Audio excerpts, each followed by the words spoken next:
Hello guys, welcome back for another build guide. We are doing a bleed build today on a blood mage, and I think this is the best boss killer that I saw so far. So let's see it. The first thing you need is the Tangle Tongue. Of course, the higher the crit chances, the better. You can get this 17% one for one Divine Orb, and there is a lot, like 11% it's going for 1 exalted or 2 exalted, so it's actually pretty cheap. And because of this aspect, forks critical hits. This has a really interesting way to work because it rolls your critical hit, and if both hits for you, it's like twice critical hit damage, and we are at 500%, so it's like 1000% critical damage. So you need this, and of course you need to be a blood mage. Because of this, blood barbs, you can aggravate your bleeding, and elemental damage contributes to bleeding magnitude. It's huge. And of course the 1% critical damage bonus per 40 life. Big thing. Because of the life remnants, they're basically unkillable in maps. So let's talk about the weapon set 1 and weapon set 2 first. So if you have 2 of these with the same crit chance, like 17%, it's good, you really don't need to do anything. But if you are a cheap bastard like me, then you just buy a 1 exalted one for your other hand. And when you do the mapping, you do with the Sceptre and the Tangle Tongue, and on bossing, you need the focus and the spear, but of course you don't want to do the boss with the 11% one. So usually I just switch it before a boss fight, and when you do the maps I switch it again. And why I do this? Because this is a really cheap build. It's actually like 2-3 Divine Orbs tops. And on the mapping you want Spirit, and on the bosses you need the extra spell damage and fire damage because of the helmet. And of course elemental damage also contributes to bleeding because of our ascendancy. And you can read here spell damage also apply to attacks. And of course if you are rich, you can buy like rings with fire, cold and lighting damage to attacks. Both of them with high numbers. And you can buy a good utility belt, also glove and ammo with free all melee skills. Then you can just use the focus, and because then the focus is also really expensive if you want resist on them, 2 resist and with 2 spell damage. So if you have Divine Orbs, you don't need to do this what I just told, but this is for the cheaper version. Of course if you have Onslaught Charm, that would be really cool, but it's like 8-10 Divine Orbs, so yeah. And it would be much better if we have Energy Shield more, because we have only 200. So try to have better gear. But with the life remnants, we usually add 4k life, so it's something. So the skills. In the life remnants, pretty basic stuff.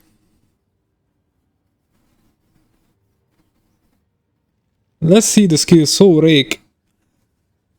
I use Rake in the first weapon, because the first weapon we have the focus.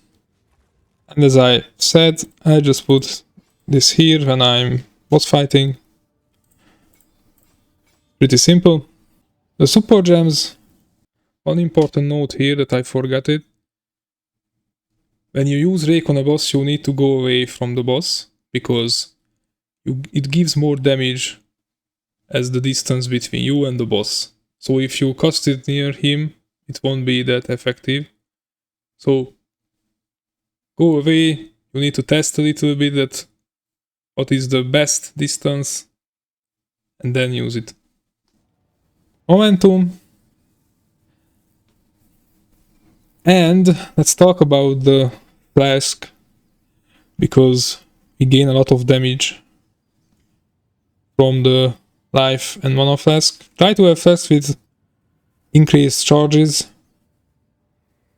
because it gives you a lot of lighting damage. And we of course use bleeding, so this gives you a lot of more magnitude for the bleeding.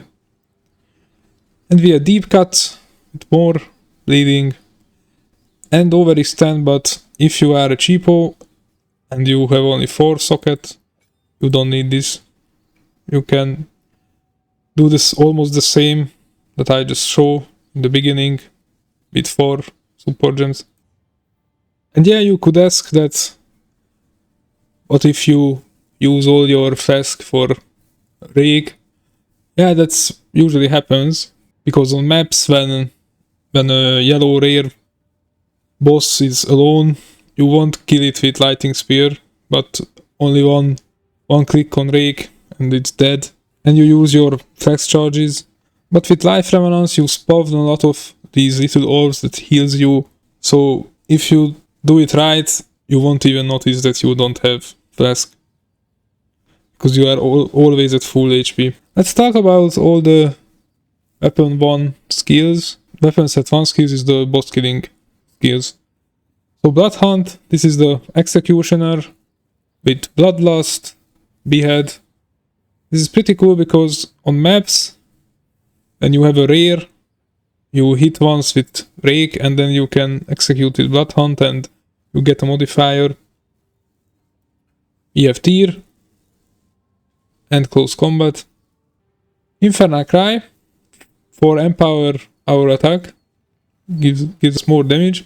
We have Raging Cry, Enraged War Cry, and more damage here. But for the Enraged Cry, we use first on bosses Orb of Storms, because with this it spawns you with Rage Orbs, and when you have 10, then you can use Infernal Cry, and it gives you 30% more damage, but this is kinda an overkill. You really don't need to use this on tier 15, 16, 17, doesn't matter. And on pinnacle bosses, +1, +2, I'm sure it's enough without this, but later, as you get more gear and higher content like +4 pinnacle bosses, you would need this, but for now it's a pretty overkill and you don't really need to use this, but sure, I wanted to show you that this gives you more damage if you use this combo.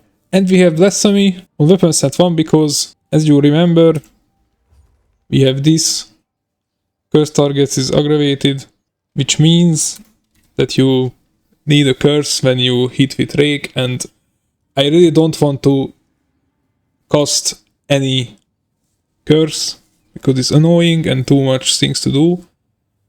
So we have Blasphemy with Temporal Chains, and Temporal Chains is pretty OP, especially for mapping.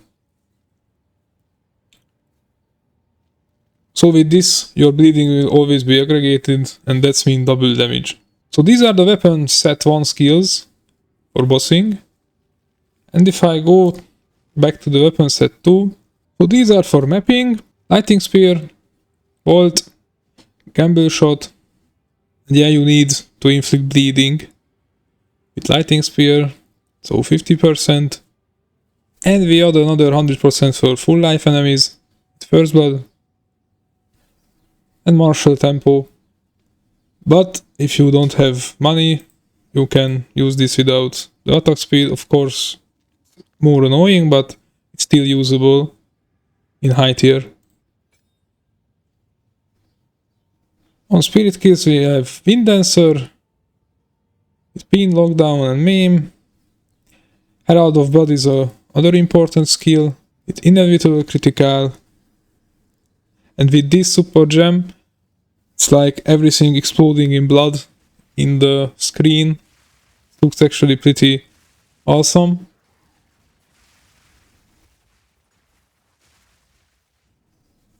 More area effect and Deadly Herald. We use custom critical, Because it's Sniper's Mark, you can get Frenzy Charges, which is good for Lighting Sphere. And of course we have Profusion, Inspiration and Arcane Tempo in it. We also use Barrage. When you are mapping, you just put your Empower boost skill here. You can switch this. And yeah, we use Blasphemy also in the weapon set too. This makes mapping pretty easy with the Temporal Chain. Of course, Heightened Curse. So you need 270-ish spirit. On the stats, try to have your resist at max, of course. We have pretty bad evasion and pretty bad energy shield. It is what it is. And of course you need high stats in Dex, Strange also. Nothing interesting here. And on the passive tree, so if I had my Force Ascendancy, it would be this. And this is how the tree looks like for now.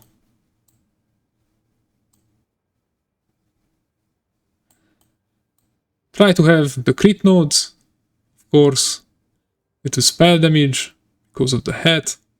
Jewels are magnitude of bleeding, all of them. More critical, with full life enemies. And we have all the damaging alignment nodes. And on weapon set 1, we have these skills. And on weapon set 2, I'm using this Incision. I don't know, it feels better with the Lighting Fury. So I'm using this right now. This can change or you can test. Otherwise, nothing written in stone. Of course, more crit. And that's it for the build, guys. I would like to ask you to subscribe and like. And tell me your opinion and everything. Thank you guys for watching. Bye bye.